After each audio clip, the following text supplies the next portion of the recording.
दोस्तों, कैसे आप लोग। आप सबका स्वागत है मेरे यूट्यूब चैनल को फन क्लासेस में। एक बार फिर हम आपके लिए लेके आए हैं जो आपका विज्ञान का जो पेपर है 2020 का, वो आपको सॉल्व पेपर आपको हम करा रहे हैं। देखिए, हमको 2020 का भी पेपर कराएंगे और 2019 का भी और 2017 का भी। तो आप वीडियो को पूरा देखिए और लास्ट तक बने रहिए वीडियो में। तो देखिए, ये आपके लिए बहुत इंपॉर्टेंट हो सकती है वीडियो, क्योंकि इससे रिलेटेड ही आपके पास जो क्वेश्चन पूछे जाएंगे 2022 के पेपर में आपको क्वेश्चन पूछे जाएंगे। देखिए, पहला जो पार्ट है वो फिजिक्स का पार्ट है। आप देख रहे हो, आपको एक क्वेश्चन मिला हुआ है MCQ। 1.5 वोल्ट विद्युत वाहक बल के सेल का आंतरिक प्रतिरोध 3 ओम है, तो सेल से प्राप्त धारा का अधिकतम मान बताइए। तो देखिए, आपको 1.5 वोल्ट दे रखे हैं, तो V की वैल्यू कितनी दे रखी है, 1.5 वोल्ट यानी कि 1.5 वोल्ट। और जो प्रतिरोध दे रखा है R, वो आपको दे रखा है 3 ओम। तो आप फॉर्मूला लगा के कर सकते हैं I = V/R। तो V कितना दे रखा है आपको 1.5, और यानी कि 1.5/3 कर देंगे तो सोल्व करेंगे तो 0.5 एम्पियर आएगा। तो एक अवतल लेंस की फोकस दूरी 5 मीटर है, इसकी क्षमता बतानी है। क्षमता कितनी होती है, P = 1/f होती है। ठीक है, तो 1/f जब लगाएंगे जब f हमें मीटर में दिया हुआ हो। तो f की वैल्यू है 5, तो 1/5 देखो कितना हो जाएगा 0.2। लेकिन ये अवतल लेंस है, तो अवतल लेंस की फोकस दूरी ऋणात्मक होती है, यानी कि माइनस में होती है, तो माइनस के 0.2 डायोप्टर आ जाएगा। आपके घर में एक LED इंडक्टर लगा है जो 0.7 वोल्ट और 100 मिली एम्पियर पर कार्य करता है। इसकी शक्ति क्या होगी। तो देखिए, शक्ति बतानी है, पावर बतानी है, तो P = VI होता है। V की वैल्यू दे रखी है 0.75 इंटू I की वैल्यू दे रखी है 100, तो यानी कि 0.75 और 100 की मल्टीप्लाई करेंगे तो कितना आ जाएगा 75 आ जाएगा। और ये दे रखा है मिली वॉट। प्रकाश का वेग सबसे अधिक होता है किस में, निर्वात में। निर्वात में सबसे ज़्यादा प्रकाश का वेग होता है। ठीक है, फिर आप देख लीजिए, एक छात्र कक्षा में श्यामपट्ट पर लिखे अक्षरों को ठीक से नहीं देख पा रहा है, तो इसकी आंख में कौन सा दोष है और इसको कैसे दूर किया जा सकता है। तो आप ही कर लेंगे इसको। फिर आपके पास एक और न्यूमेरिकल दे रखा है, आपके घर के विद्युत मीटर पर 250 वोल्ट और 20 एम्पियर लिखा है, तो आप इस मीटर से अपने घर में अधिकतम कितना विद्युत भार संचालित कर सकते हैं, यानी कि P बताना है। V और आपको I मिला हुआ है, तो V × I होता है P = तो दोनों की मल्टीप्लाई कर देंगे और उसको किलोवाट में बदलना है। 1 किलोवाट बराबर होते हैं 1000 वाट, तो 1000 से इसको भाग कर देंगे तो कितना हो जाएगा, ये आ जाएगा। मल्टीप्लाई करके देख लेंगे इसको, यानी कि 200, ये कितना आ जाएगा भाई 250 × 20। देखो 250 × 20 की मल्टीप्लाई करेंगे तो कितना आ जाएगा, ये आ जाएगा 50 और आगे बचेंगी 2 0, यानी कि 5000 आ जाएगा। जब 1000 से इसको भाग करेंगे तो कितना आ जाएगा 5 किलो वाट आ जाएगा। तो ये 5 किलो वाट इसका आंसर होगा। ठीक है, फिर आपको दे रखा अवतल दर्पण से फोकस तथा वक्रता केंद्र के बीच स्थित वस्तु का प्रतिबिंब किरण आरेख खींचकर बताइए। तो ये क्वेश्चन बहुत बार पूछा जाता है। इससे रिलेटेड जितने भी किरण आरेख हैं आपको सभी करने हैं और आपके लिए मोस्ट इंपॉर्टेंट रहेगा। देखो, श्वेत प्रकाश के प्रिज्म का वर्ण विक्षेपण की घटना आपको 2019 के 17 के पेपर में भी देखने को मिलेगी। तो ये भी इम्पोर्टेंट क्वेश्चन है और सबसे इम्पोर्टेंट है ये 7 नंबर का क्वेश्चन है। 7 नंबर का क्वेश्चन है, ये बहुत ज़्यादा इम्पोर्टेंट है। आपको एक इस तरीके की कोई फिगर मिल जाएगी वहाँ पर और आपसे वो जो भी निकालने के लिए बोलेगा, जैसे इसमें पूछ रखा है कि निम्नलिखित परिपथ में प्रवाहित होने वाली धारा का मान ज्ञात कीजिए। सेल के सिरों के बीच वोल्टता भी बतानी है। देखो, वोल्टता भी बतानी है और धारा का मान भी बतानी है, यानी कि I भी निकालना है आपको। तो आप इस तरीके के क्वेश्चन जितने भी हैं आपके, ये इम्पोर्टेंट है बहुत ज़्यादा। कभी कभी ये 7 नंबर में भी पूछा जाता है, मोस्टली 7 नंबर में ही पूछा जाता है ना।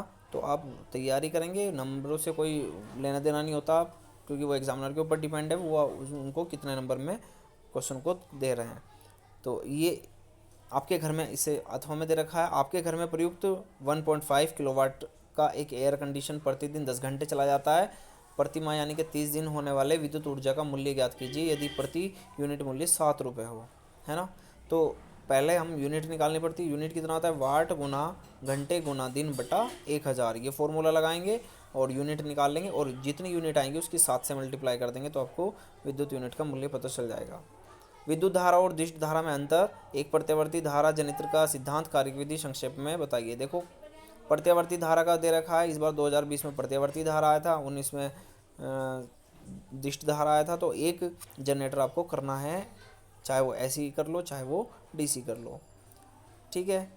तो इस तरीके से आपको ये कुछ क्वेश्चंस हैं, आप देख लीजिएंगे इसको केमिस्ट्री के, केमिस्ट्री के थोड़ा क्वेश्चंस देख लेंगे। निम्नलिखित में से एल्डिहाइड है, एल्डिहाइड कौन सा होता है? मैथेनॉल, मैथेनॉल है इसमें से। H2SO4 के जलीय विलयन का पीएच मान, तो पीएच मान इसका कितना होगा? 7 से कम होगा। निम्नलिखित में से कौन सी धातु अम्ल से हाइड्रोजन विस्थापित नहीं करती? तो वो कॉपर है, Cu है। और ये क्वेश्चन जरूर करके जाना IUPAC नामकरण का। IUPAC नाम के क्वेश्चन 3 नंबर में आपको बहुत देखने को मिलेंगे, 2-3 क्वेश्चन इनके आ जाते हैं। CH3COOH ये इसका IUPAC नाम होता है। एथेनोइक अम्ल HCHO ये होता है मैथेनॉल। तो फिर बेकिंग सोडा बनाने की विधि देखिए, आपके पास बेकिंग सोडा है, कास्टिक सोडा है, नौसादर है ना। तो इनके आप विधि, उपयोग, हाँ, इनका रासायनिक नाम, ये सब आपको करना है। साबुन की सफाई प्रक्रिया की क्रिया विधि बताइए, एक साबुन का क्वेश्चन जरूर करना है, वो आपको बहुत आता है, ये देख लीजिए। और क्या होता है जब, इनको आप पढ़ लेना एक बार, है ना। ये कुछ अभिक्रियाएँ दे रखी हैं, उदाहरण सहित आपको इनकी डेफिनेशन वगैरह लिखनी है, ठीक है। तो आप इनको कर लीजिए, और ये बहुत ही ज़्यादा आपके लिए बहुत ज़्यादा आपके लिए इम्पोर्टेंट हो सकते हैं ये क्वेश्चंस। तो देखो प्राक कोश, ये बायो का पार्ट है, प्राक कोश में होते हैं, प्राक कोश में प्राक कण होते हैं। पादप में जाइलम का मुख्य काम होता है जल का संवहन करना। मस्तिष्क उत्तरदायी होता है। देखो मस्तिष्क का फिलहाल अभी आपका 30% सिलेबस में से हट चुका है, लेकिन फिर भी आपको हम बता रहे हैं आपको, मस्तिष्क उत्तरदायी होता है। मस्तिष्क जो होता है सोचने का काम भी करता है, हमारी जो बॉडी है उसको संतुलन भी बनाए रखता है, हृदय स्पंदन भी उसी से जुड़ा होता है। ये सभी काम मस्तिष्क के होते हैं। समझात अंक का उदाहरण उपयुक्त सभी। तो आप देख लीजिए एक बार, ये क्वेश्चंस करने हैं आपको, और एक लॉन्ग क्वेश्चन जरूर करके जाना है इसमें से। जैसे ये वाष्पोत्सर्जन किसे कहते हैं, ये इंपॉर्टेंट क्वेश्चन है। और इसके अलावा पित्तरस कहाँ बनता है, पित्तरस ज़्यादा इंपॉर्टेंट है, आप इसको करेंगे अच्छे से। आनुवंशिकता से आप क्या समझते हैं, इसके जन्मदाता कौन है, इसकी विशेषताओं का उल्लेख कीजिए। ये बहुत बहुत ज़्यादा इंपॉर्टेंट क्वेश्चंस है, आप इसको करके जाइएगा ज़रूर, क्योंकि ये पूछ लिया जाता है आपसे। तो और फिर ये एक इम्पोर्टेंट क्वेश्चन है, मानव हृदय का नामांकित चित्र। तो ये वाला क्वेश्चन भी आप लोगों को अच्छे से करना है, ठीक है। तो आप इसको खूब अच्छे से कीजिए। मैं आपको दूसरा पेपर दिखाता हूँ।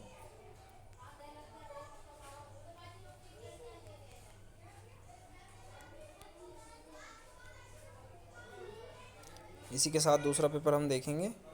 तो दूसरा 2019 का देख लेते हैं।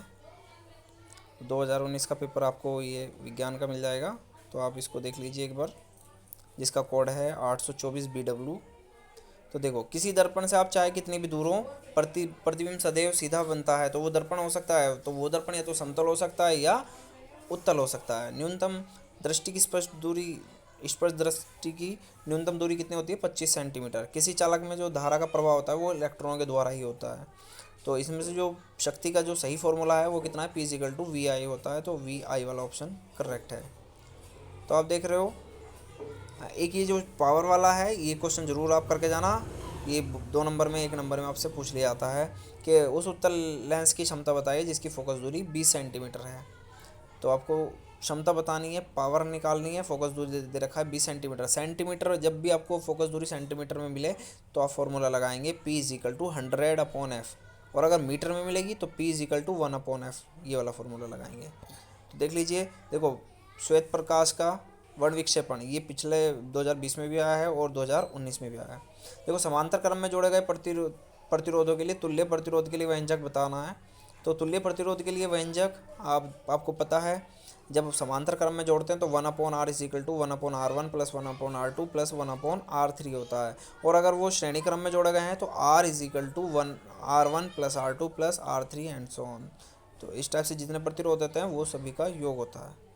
तो देख लीजिए 7 नंबर में क्वेश्चन आ रहा है, मैं आपको बता रहा था, ये इंपॉर्टेंट क्वेश्चन है जो आपको फिगर मिली हुई है। इसमें आपको तुल्य प्रतिरोध निकालना है, परिपथ के बीच विद्युत धारा निकालनी है, और ए और बी के बीच विभवांतर निकालना है। देखो, अगर इसका सॉल्यूशन आपको चाहिए इस वाले का क्वेश्चंस का, तो जो भी ये क्वेश्चंस इस टाइप के हैं मैं आपको सॉल्यूशन उनको प्रोवाइड करा दूंगा, आप मुझे कमेंट बॉक्स में बता सकते हैं। तो देख लीजिए, नियोन, नियोन क्या है? नियोन एक अक्रिय गैस है। एल्डिहाइड का आईयूपीएसी नाम, एल्डिहाइड का आईयूपीएसी नाम इंपॉर्टेंट है, तो ये एथेनल होता है। सल्फर डाइऑक्साइड का जलीय विलयन अम्लीय होता है। ये 2017 में भी पूछा गया था क्वेश्चन। पीएच मान, पीएच मान का आपको क्वेश्चन बिल्कुल करके जाना है। देखो बेकिंग सोडा का रासायनिक नाम और अणुसूत्र और इसको बनाने की विधि भी लिखनी है। तो देखिए जितने भी ये बेकिंग सोडा, कास्टिक सोडा है ना, ये आप लोगों को करने हैं अच्छे से नाम। आईयूपीएसी नाम CH3CO, CH3 का है टू प्रोपेनॉन, प्रोपेनॉन। C2H5OH का क्या हो जाएगा? एथेनॉल।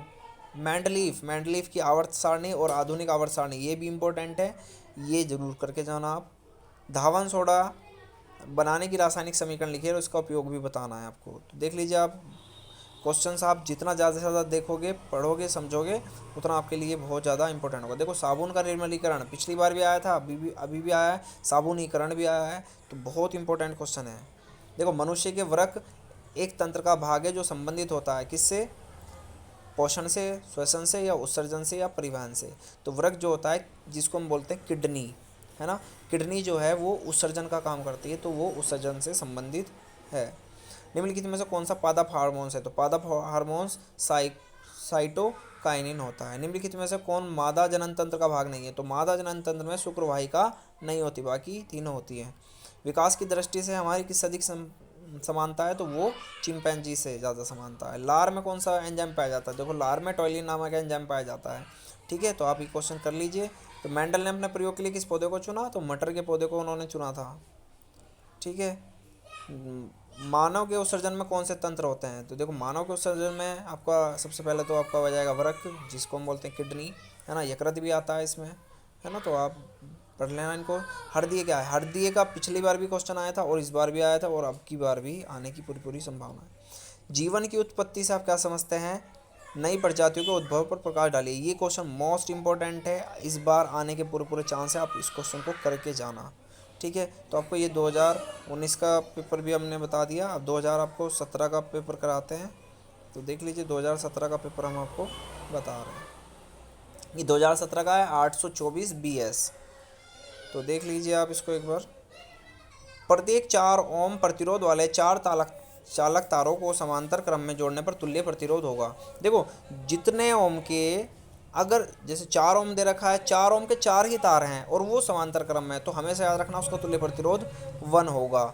जैसे मान लो 5 ओम के 5 प्रतिरोध होते हैं, तो देखो 5 ओम के 5 प्रतिरोध हैं, तो समांतर क्रम में जुड़े हुए हैं, तो उनका तुल्य प्रतिरोध कितना हो जाएगा? 1 ओम होगा। ये आप याद रखना। मान लो 2 ओम के 2 प्रतिरोध हैं, समांतर क्रम में जुड़े हुए हैं, तुल्य प्रतिरोध बताना है, तो उसका भी कितना होगा? 1 होगा। क्लियर? यानी कि जितने ओम के सेमी अगर चालक तार हैं, तो उनका समांतर क्रम में जोड़ने पर उनका जो तुल्य प्रतिरोध होता है वो हमेशा 1 ही होगा। एक उत्तल लेंस की क्षमता 2 डायोप्टर है। देखो क्षमता दे रखी है, यानी कि पी की वैल्यू दे रखी है, इसकी फोकस दूरी बतानी है, तो फोकस दूरी कितनी हो जाएगी? F इजिकल टू, अब देखो सेंटीमीटर में है तो सेंटीमीटर का फॉर्मूला लगाएंगे 100/P। तो फॉर्मूला P की वैल्यू है 2 से काट देंगे तो 50 सेंटीमीटर आ जाएगी। विद्युत चुम्बकीय प्रेरण का नियम किसने दिया था? तो वो फेराडे ने दिया था। श्वेत प्रकाश के प्रिज्म से गुजरने पर किस रंग का विचलन सबसे ज़्यादा होता है? तो वो बैंगनी रंग का ज़्यादा होता है। पूर्ण आंतरिक परावर्तन, ये भी इंपॉर्टेंट क्वेश्चन है। तो एक उत्तल लेंस की फोकस दूरी 15 सेंटीमीटर है, तो लेंस है उत्तल, तो फोकस दूरी होगी धनात्मक। वस्तु मुख्य अक्ष से ध्रुव से 30 सेंटीमीटर दूरी पर रखी है, तो यानी कि ध्रुव से वस्तु की दूरी उसको यू बोलते हैं, तो ये हो जाएगी माइनस के 30 सेंटीमीटर। प्रतिबिंब की स्थिति बतानी है, यानी कि वी निकालना है, तो फॉर्मूला लगा के कर सकते हैं 1/F is equal to 1/U plus 1/V। मनुष्य के आँख के लिए निकट बिंदु और दूर बिंदु क्या है? तो निकट बिंदु तो वो होता है 25 सेंटीमीटर और दूर बिंदु होता है अनंत। तो इसके लिए आप कर सकते हैं, ये न्यूमेरिकल हैं, आप देख लीजिए एक बार इन क्वेश्चनों को। देखो दिष्ट धारा आया है यहाँ पे, तो दिष्ट धारा और प्रत्यावर्ती धारा ये दोनों इंपॉर्टेंट है। फिर आपका एक क्वेश्चन आ गया है 7 नंबर का, जो आपको मोस्ट इंपॉर्टेंट है। ये मैं बार बार बोल रहा हूँ, आपको ऐसे क्वेश्चन करके जाने हैं। आपको जितने भी ये सर्किट वाले क्वेश्चन आपको मिले हुए हैं 7 नंबर अगर आपको लेने हैं तो आप अच्छे से इनको करके जाइए। तो देख लीजिए, अगर फिर भी आपको इनसे रिलेटेड कोई भी वीडियो हो तो मुझे बता देना कमेंट बॉक्स में, मैं आपको प्रोवाइड करा दूंगा। देखो पीतल क्या है? पीतल एक मिश्र धातु है। प्राकृतिक गैस का मुख्य अवयव, तो प्राकृतिक गैस का मुख्य अवयव मीथेन। सल्फर डाइऑक्साइड का जलीय विलयन, ये पिछली बार भी क्वेश्चन आया था, तो इसको बोलते हैं अम्लीय विलयन होता है ये। आईयूपीएसी नाम बताना है CH3CO CH3 का, तो इसका हो जाता है 2 प्रोपेनॉन। CH3 CH2 CHO, ये क्या हो जाता है, प्रोपेनल। तो आप इनको पढ़ के जाना, ये IUPAC नाम बहुत इंपॉर्टेंट है। मेंडलीफ का आवर्त नियम और आधुनिक आवर्त नियम, ये पिछली बार भी आया था और इस बार भी आपको देखने को मिल रहा है, तो बहुत इंपॉर्टेंट है।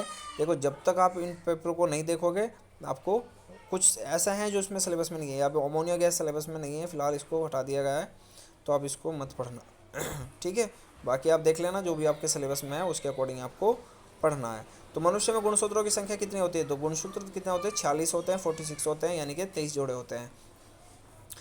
निम्नलिखित में से कौन सा आनुवांशिक पदार्थ है, तो आनुवांशिक पदार्थ DNA होता है। हेमोग्लोबिन महत्वपूर्ण भूमिका निभाता है। देखो HB जो होता है हेमोग्लोबिन, वो श्वसन में बहुत ज़्यादा इंपॉर्टेंट है, तो यहाँ पे क्या आ जाएगा, श्वसन। यकृत स्त्रावित करता है, तो यकृत से क्या निकलता है, पित्तरस निकलता है। DNA और RNA में अंतर बताना है। मेंडलीफ ने अपने मटर के पौधे को क्यों चुना, तो ये रीज़न बताना है उसका। तो देख लीजिए आप, जीवन की उत्पत्ति के लिए स्टैनले मिलर का प्रयोग। स्टैनले मिलर भी इंपॉर्टेंट है, लेकिन स्टैनले मिलर से ज़्यादा जो पहले वाला क्वेश्चन है वो ज़्यादा इंपॉर्टेंट है, आप उसको करके जाना। ठीक है, बाकी जो सिलेबस में नहीं है उसको आप एक बार देख लेना। वाष्पोत्सर्जन किसे कहते हैं, ये पिछली बार भी पूछा गया था, 2020 में भी और 17 में भी पूछा गया है, तो आप इसको भी करके जाना, क्वेश्चन को इंपॉर्टेंट है। तो अगर वीडियो अच्छी लगी तो वीडियो को लाइक शेयर ज़रूर करें और चैनल को सब्सक्राइब करें। और कोई भी आपको क्वेरी हो तो मुझे कमेंट बॉक्स में ज़रूर बताएं। Thank you so much.